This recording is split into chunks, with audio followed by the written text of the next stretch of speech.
Hi friends, పెసర పొంగనాలు ఎలా తయారు చేసుకోవాలో చూసేయండి ఫ్రెండ్స్. ముందుగా కొన్ని బియ్యము, పెసర్లు, మినపప్పు, అలాగే కొన్ని అటుకులు నానబెట్టుకొని రుబ్బుకొని పెట్టుకోవాలి ఫ్రెండ్స్.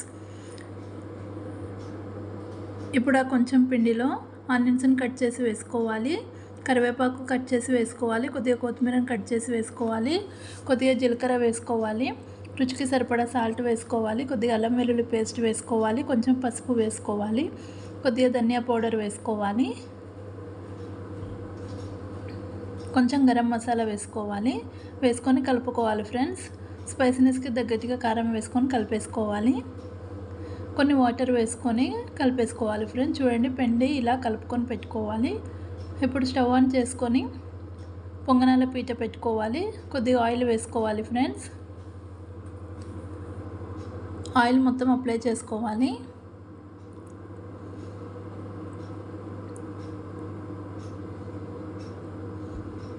చూడండి ఫ్రెండ్స్, ఇలా అప్లై చేసుకున్న తర్వాతకి ఇప్పుడు పిండిని కొంచెం కొంచెం తీసుకొని వేసుకోవాలి ఫ్రెండ్స్. ఇలా వేసుకొని ఇప్పుడు పైనుంచి కొద్దిగా ఆయిల్ వేసేసుకొని ఇప్పుడు మూత పెట్టేసుకోవాలి. ఒక 10 మినిట్స్ పాటు ఫ్లేమ్ సిమ్లో పెట్టుకొని ఉడికించుకోవాలి ఫ్రెండ్స్. 10 మినిట్స్ తర్వాత మూత చూస్తే చూడండి ఫ్రెండ్స్, మనకు మంచిగా అయినాయి.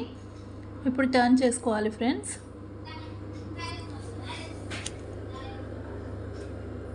చూడండి ఫ్రెండ్స్, ఇలా టర్న్ చేసుకోవాలి.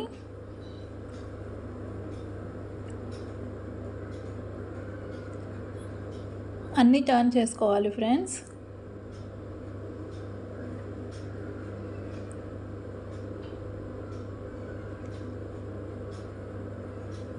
ఇలా అన్నీ టర్న్ చేసుకొని ఫ్లేమ్ సిమ్లో పెట్టుకొని మళ్ళీ మూత పెట్టేసుకోవాలి. మళ్ళీ ఒక 5 నిమిషాల పాటు ఉడికించుకోవాలి ఫ్రెండ్స్. 5 నిమిషాల తర్వాత మూత తీసి చూస్తే చూడండి ఫ్రెండ్స్, మనకి పర్ఫెక్ట్గా అయిపోయాయి. ఇప్పుడు స్టవ్ ఆఫ్ చేసేసుకొని ప్లేట్లోకి తీసేసుకుందాం. అంతేనండి, టేస్టీ పెసర పొంగనాలు రెడీ. నచ్చితే లైక్, షేర్ అండ్ సబ్స్క్రైబ్.